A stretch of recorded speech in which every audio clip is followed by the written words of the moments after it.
autistic dating. Whether you're a partner of an autistic person or you're a parent, carer, friend or family member of an autistic person, I bet you're interested in how the whole autism and dating thing mixes and works. Well, I've got a treat for you, my friend. On this video, I'm joined by a very special guest to explore the topic of autism and dating. So let's go.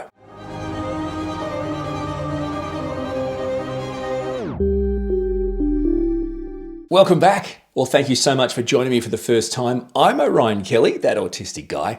And since my diagnosis later in life, I've devoted my time to advocating for the autistic community. And I do it through my podcasts and these YouTube videos. And my goal is to raise the level of understanding, acceptance, and appreciation of the autistic community. So if that sounds like something you'd be interested in being a part of, I'd be delighted if you'd consider subscribing to my YouTube channel, watching the videos, liking them, commenting on them, and sharing them with your family and friends so we can reach even more people. You can also find me on my socials, and if you'd like, check out my website, orionkelly.com.au. You'll find everything on the website, the podcast, blogs, videos, details on me. You can reach out and send me a message, orionkelly.com.au. All right, let's do this. My guest on this video is an extraordinary, amazing woman. She's an advocate, she's a content creator and host of the YouTube channel, The Woodshed Theory. Now, if you haven't checked it out, and you should, Woodshed Theory is absolutely packed with engaging, captivating, hilarious, authentic, unique, lived experiences of an autistic woman by the name of Claire. From Woodshed Theory, here's Claire and our chat about autism and dating. Hi, guys. It's great to have you. I'm so excited. Now, your YouTube channel, which clearly I'm a fan of, and that's why it's great to have you on my channel, Woodshed Theory. What I love about your channel, and there's not a lot of female autistic YouTube channels out there, which is astounding to me because I think you're far more important than people like me. I think what's even better about yours, well, because I think, you know, we've had our run. What's really great about yours too is I just love the humor, and I guess I can relate to it like me. I like to have a bit of fun with the information. I love that the guy that's angry, his expression is he's lost his glasses. That's the best thing I've ever heard. That's the funniest line I think I've ever heard on a YouTube video. He's lost what's his emotion? He can't find his glasses. Right? You know what? I'll tell you, I could have sworn he was confused. At best, confused. Angry? I don't understand the whole, what was it, distastefully angry or something? I don't know what it is. It was an eye-opener for me, for sure. The whole time I felt like, oh, this explains a lot of the problems I have. Yeah, I'm talking about a video Claire's done on Woodshed Theory about facial expressions. You should go and check it out. Obviously it's useful, but also I think it's quite entertaining and funny. And the thing is, even though it's funny to me, it's an insight to non-autistic or neurotypical people, because obviously not all people who aren't autistic are neurotypical. I love your spin on things, and I think it's great what you're doing. So keep it up. Thanks. This is an odd topic, dating and autism. And I think it's an odd topic because it's hard to talk about this alone. And certainly as a guy, sometimes I think, well, predominantly, there's probably going to be a lot more insights from neurodivergent women.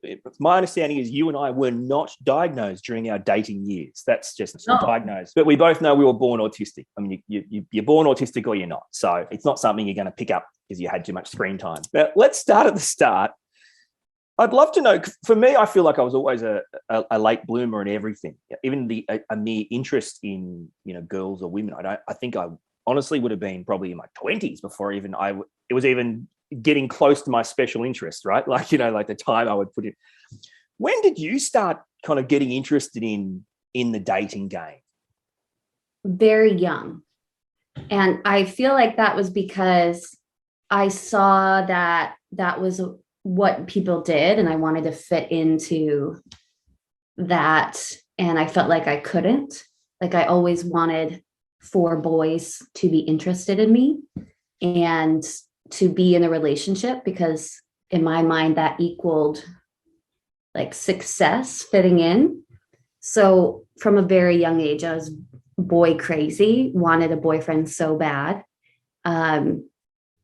Probably not in a good way, but Isn't that but I interesting? I wanted that acceptance, and I wanted that from somebody, to see somebody interested in me, friendship or otherwise. That's something I was like very interested in. What I find really interesting about this, and this is why this conversation I think is so important, we couldn't be any more different in our answers. Like Right. like I've got a 7-year-old son. When you watch this video in 2050, he won't be 7, just so we're clear, everyone. But yeah, he's currently 7 and he's autistic. And all his friends, I would say 99% of his friends, I would class as bullies, right? Like, it's like, well, mate, friends don't do that. Like, friends don't take Yeah. your best Pokemon card and trade you a crappy one. Like, that's But you don't know that as an autistic kid, you know? no. And he wants to be accepted. Hey, I got cool Pokemon cards, right? They want them. That's good. And so, yeah, for me, it wasn't actually about, it was more about friends. So it's really interesting for Guy, and I can see it in my son, we're about mates accepting us. And, Yeah. for a young neurodivergent woman or a girl, it was really interesting that it's more of that kind of partner or that kind of boyfriend thing. I have read that as well, that where autistic boys, and that's where something really differs and why it's better for them or easier for them to get diagnosed earlier, is that girls are much more concerned about relationships and fitting in and being a part of it, which is where the masking thing comes in. Yeah. And I couldn't care less about what girls thought of me in school. I couldn't care less. And ironically, in high school, a lot of my friends were like the popular girls, but it never occurred to me to ask them out. Yeah. Who knows? Maybe they were taking advantage of me too. I don't know. But it's a really, and looking back, they're probably wondering, like, why did he never ask me? But in your mind, it just never even. No, they were just cool to hang out with, and they kept me. A lot of times they stopped me from getting bullied or beaten up by other popular boys because they were the popular girls. And I don't know, I was just lucky, I guess. But anyway, it's such an interesting thing. And also, too, the idea that you'd even be interested in dating at a time when it didn't even occur to me it existed. That's so amazing. What about ideas and views of dating, and potentially with regards to, say, other friends you had or other people that, were kind of role models to you? Were they different? And were you aware that your kind of ideas were different? Did it happen you? Was it helpful? I think I was aware that my ideas were different, but I was also raised in a very religious Christian evangelical home. And I think that I was getting a lot of information about dating from that very conservative side. And then also from my friends watching what they were doing. But I don't think that I ever thought, that there's something different about how I view dating. Now I look back and I think it was so different, because women who are on the spectrum, I think it can kind of be dangerous because we're so open to somebody liking us and wanting to date us, that I know people who've gotten into bad situations because of that and not been able to get out. So I knew my idea of dating was different, but I knew it was coming from a place of being in a super conservative environment. Yeah. In a town that wasn't super conservative. I wonder if there was a conflict between an autistic brain thinking about relationships differently and potentially the physical nature of relationships differently compared to what was expected from the background and the upbringing. I mean, it's interesting. Was there a conflict in the brain there where your brain was like, this is what's wrong with doing this kind of stuff, like kissing or holding hands or hugging? And did you find a conflict there? Or no, because I think that I was as a teenager with hormones, it was more like, okay, well, we just draw the line here, but everything else is okay. I just always made it very clear to the people that I was dating, like what I was open to and what I wasn't open to and what my values were. Which is probably different to a neurotypical girl of your age. Potentially not be so forthcoming. I mean, probably. I mean, autistics are super forthcoming with 100%. What they want and what they don't want. In Australia, the church groups for young kids during weeknights or weekends, we called it youth group. We'd kind of get together with other members of the church. Yeah, and I still can't get DC Talk out of my head. Don't give it up till you tie the knot. That song, I don't know what's going on there. Thanks, DC Talk. Appreciate it. Didn't work, but I appreciate it. Nevertheless, well, there you go. Porch coffee. Now, I guess I really just talked about this with you, the conflict between your view of sexuality, of sexual activity. So obviously there's a different view based on your upbringing, but did you also feel like there was a different view based on having a different brain? And I guess you've started that by saying, well, you seem like you're more happy and comfortable and open to say, well, these are the limits. As a neurodivergent person, I was excluded from a lot of things that I think would have pointed me towards diagnosis earlier. So like issues with physical contact or intimacy or being my true self and not masking with people. Yeah, like things like that are things that I think I was held back from them. So they weren't as much of an issue at that point. But then after diagnosis, it all kind of came to a head. So, and I think for some of the people that watch the video, hopefully they can relate to a lot of these things. But I think this is probably one of those things where I think it could resonate with a lot of diagnosed or undiagnosed women. What do you think were the challenges that you faced and face now with your partner with regards to finding relationships, but also maintaining them? As a person with a different brain, what are your kind of challenges that you've faced and you might still be facing? Communication issues, obviously, not knowing what your partner is thinking, or like pre-diagnosis, thinking that, everything is fine, but there is actually a problem, and being able to have them communicate that and for me to understand it, I think would be the issue. I definitely had issues with people who I was dating would become my special interest. And I know that's something a lot of women go through, where it becomes like an obsession or obsessive behavior over the person that you're dating, because, connection is something that you wanted so badly that they become your whole personality. So definitely stepping away from that and learning to become my own person with another person next to me, as opposed to that person's shadow. That's something that I definitely have struggled with. I can completely relate to. I don't even think it's a gender thing. I think for me, what would happen is it's like you meet someone, it almost affected my ability to work. Like, because I kind of like, everything was getting in the way of the relationship or my obsession with it or whatever. And I would sacrifice the next day, like I'd stay up too late. Do you know what I mean? Or I suffered similar things in, when I was much younger, and it wasn't good. It was detrimental. And it's interesting. I can't explain why, but you're right. I don't know. It's like an obsession, but it's more just like I think a better way of putting it, is it becomes like a special interest, a passion. You meet someone, and then everything is about them. And of course, the problem with that is not only does it affect you in the moment, but inevitably when you break up or whatever, it trashed me for ages. Like it was very hard for me. I'm not one of those guys that just gets over it and moves on, and because it could take me 2 years to find another person. I'm not lying when I say I've never asked anyone out. Early on, I still feel sick thinking about it. Like that's how draining it was to me. Right. And also there are special interests that last forever, but I noticed that most people have special interests that kind of like wane in and out.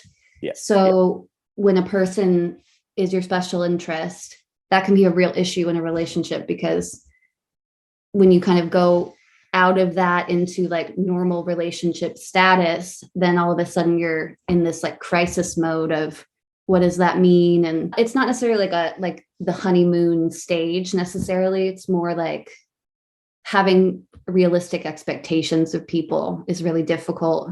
Yeah. When it becomes a normal relationship and they're not necessarily an obsession of yours anymore. Yeah, my life will never reach what my inside my mind thinks every day. It's unfortunate, and every time, like I will literally, the first thing I think if my wife gets annoyed or something, I think, oh, she's going to divorce me or she's going to leave me. That's the first thing I think. There's no in between.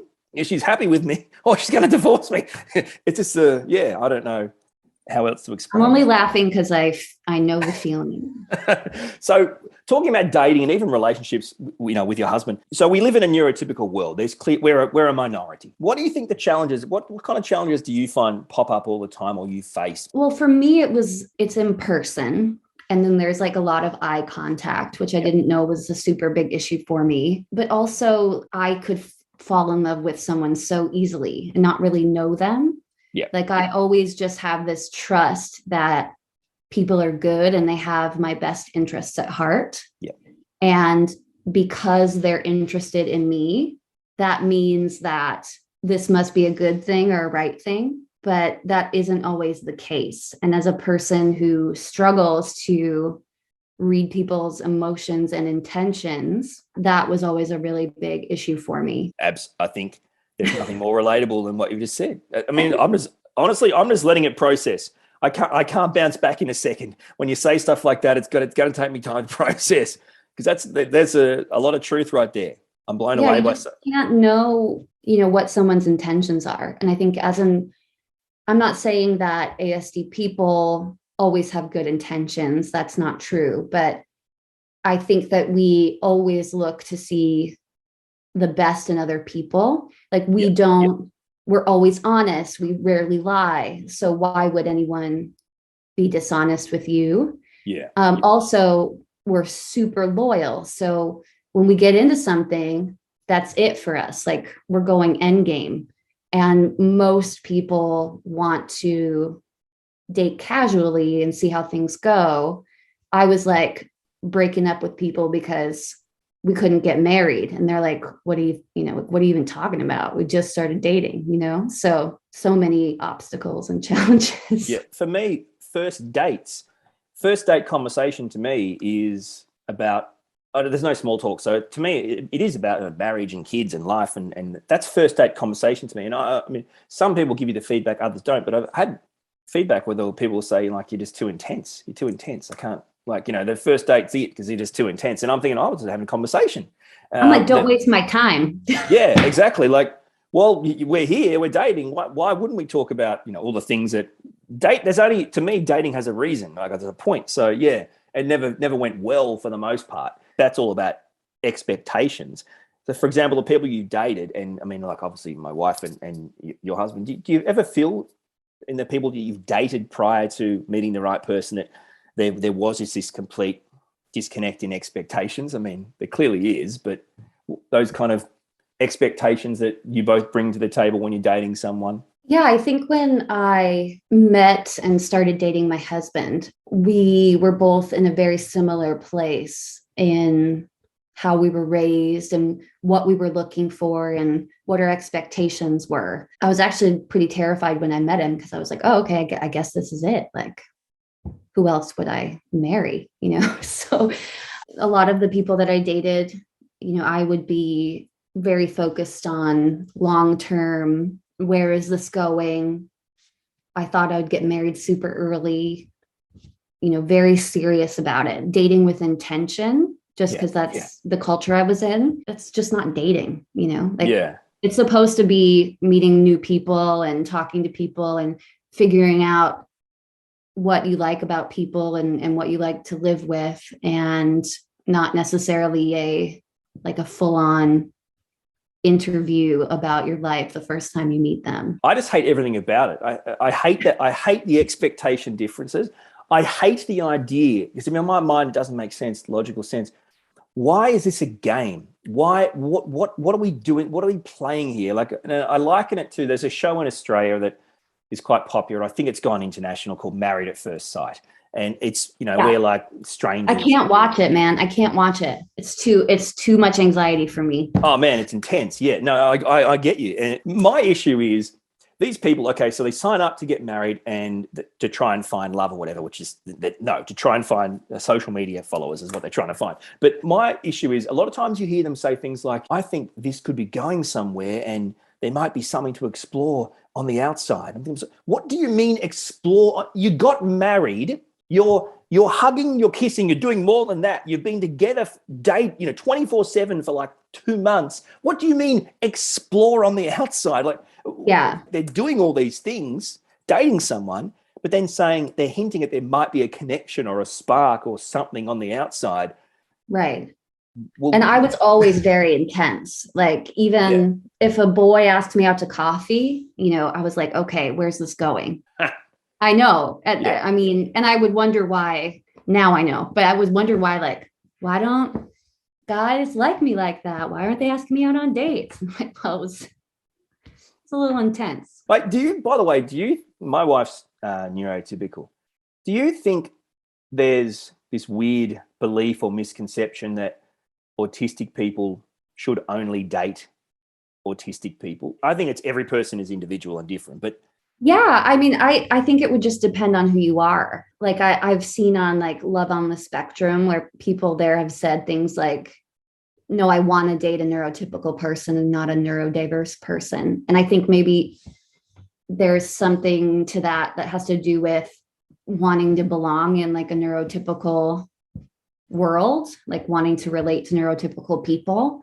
I find, there are definitely benefits to each situation, right? Like having a neurotypical partner could help you navigate some situations better. But then also there's a level of understanding with a neurodiverse partner that if you're both neurodiverse, you kind of speak the same language. There's still communication issues, but some neurotypical people really, really like autistic people. Like they think they're fun, they like their energy, they like that they're straightforward. So yes, I think it just depends on who you're meeting. It's interesting to me, the conversation. So for example, maybe I've got a different insight. So I've got kids. My 7-year-old son's autistic. No one sets us off more than us. Yeah. So I trigger him and he triggers me. And a lot of times it's stimming. His type of stimming drives me nuts. My type of stimming drives him nuts. I like to do stupid, funny voices and sing songs really badly. And like, it's obviously it's a bit obnoxious, but like not the sounds he makes are pretty obnoxious too. That's stimming. You do what you got to do to regulate yourself. Right. So I look at like, okay, yeah. So if my partner was autistic, this would happen too. As in, because obviously two autistic people in a family, whereas my wife being neurotypical is able to shield herself or regulate herself in a way that I'm not always able to do. And therefore, there's at least one parent that has it together for a period of time. So it's really interesting. I think my biggest issue would be, I hope there isn't autistic people out there that have some sort of ill-informed bias that they can only date autistic people. I'm not saying either way. Right, yeah. You've got to consider it. You've got to look at That's what I was thinking when I read that question, that it's difficult. And again, I like hark back to Love on the Spectrum. Several people on that show said like, I don't want to date an autistic girl. Or guy. I only want to date a neurotypical. Yeah. Give people a chance. I know that, sometimes that can be difficult, or I don't know, like sometimes you wish that you were different, right? So you want different around you, but maybe the nerdy person that you're looking for is also neurodiverse. And you've mentioned Love on the Spectrum a few times. I mean, don't get me started, my friend. If you've seen any of my Love on the Spectrum videos, do not get me started. My blood pressure will explode. I'll be collapsed on the ground, for goodness sakes. Season 2 was better than season 1. Did you watch my videos on season 2? My videos got so heated, I actually got a personal private conference call with the head of the production company and the head of ABC. I love it. I mean, in a way, we're talking about utilizing a disabled minority for commercial gain, right? That's what we're doing. And you know that they're not paid. They get expenses for like lunch, but they're not paid. There's no wage. Right? The Kardashians do a similar show. They're billionaires. These disabled minority. I had no idea. Not paid. Don't get me started. See, I told you, Claire. I'm sorry.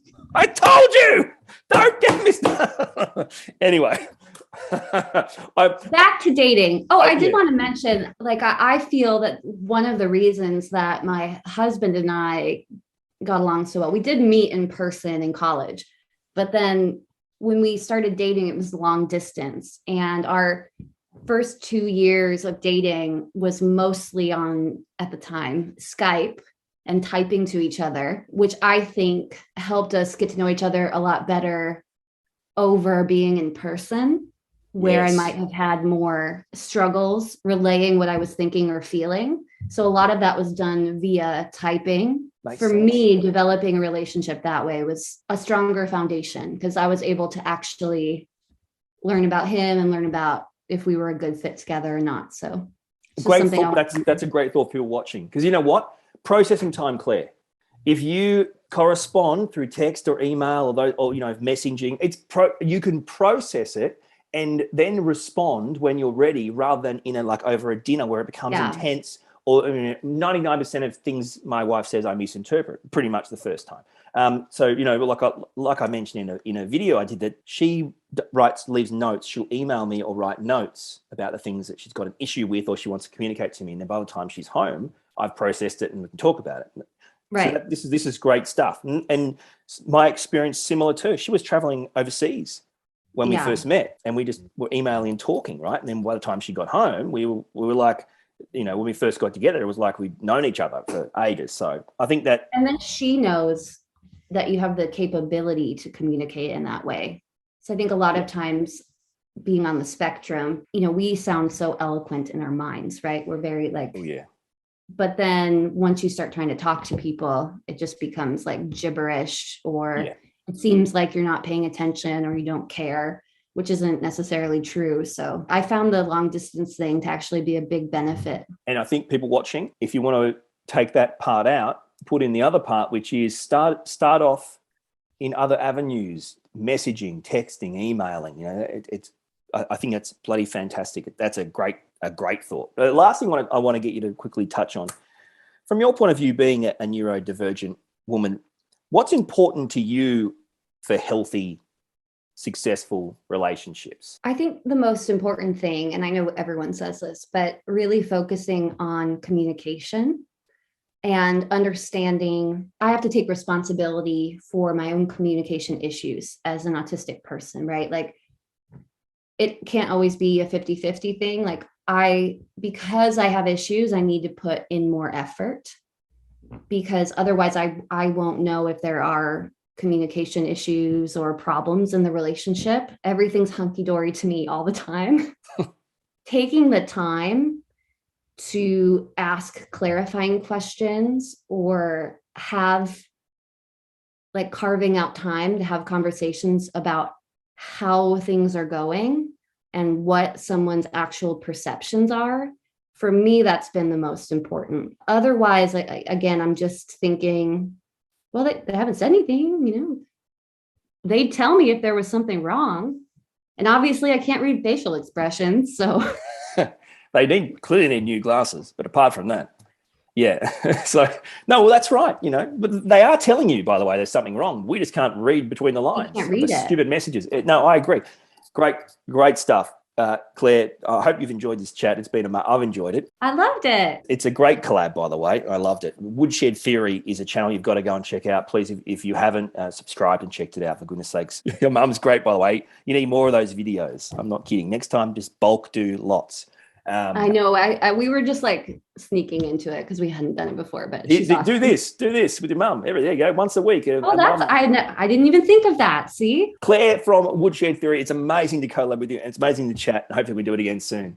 All right. Thanks. I hope you enjoyed our chat. Claire's the best. Check out her YouTube channel, Woodshed Theory. Subscribe and share those videos. Until my next video, I really do appreciate you watching, sharing, and being a part of my journey to raise the level of understanding and acceptance of the autistic community.